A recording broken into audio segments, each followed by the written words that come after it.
السلام عليكم يا جماعة. طلعت اعمل لكم فيديو تاني النهاردة. معلش يعني استحملوني شوية معلش. اصل انا خلاص مرارتي فقعت بصراحة. طلع النهاردة اكلمكم على السيدة الفاضلة اسعاد يونس، اللي هي واقفة جنب الغلابة وبتدعم الغلابة ومن الشعب و... وست كده تحس في البرنامج بتاعها ان هي بص مع الناس كلها ست ملهاش حل. هي طالعه منظرين برضو، يعني كلهم طالعين بمنظرين، هم كلهم anyway بيطلعوا منظرين، لازم يطلعوا بمنظرين، ما ينفعش يطلعوا منظر واحد. حياتهم الحقيقيه حاجه والتلفزيون حاجه تانية.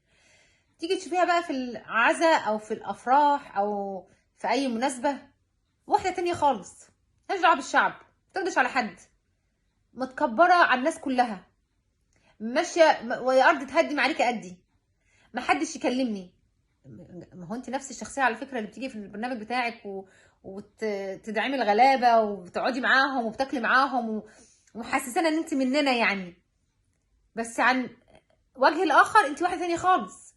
انا مش كل ما اشوفك في اي مكان الاقيكي ما بترديش عليهم حتى، يعني ما بترديش حتى على الناس اللي هم بيسالوك اي اسئله، وكأن انت عايشه في كوكب تاني مالكاش دعوه بينا يعني.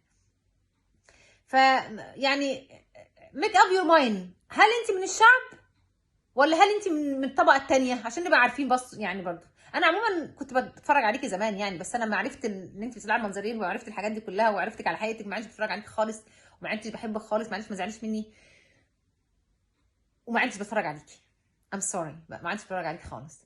بس حبيت اوري للناس بس الفيك اللي انت فيه. مش انت لوحدك طبعا، كلهم تقريبا، بس انا دي اللي انت يعني انت اللي انا لاحظتها قوي. باينه قوي، باينه يعني من شتيت لشتيت يعني معرفش. فحبيت بس اقول للناس عليكي يعني، وعندي حاجه تانية بس مش هقولها دلوقتي، هقول لكم فيديو تاني على ناس تانية برضو. وشكرا، مع السلامه.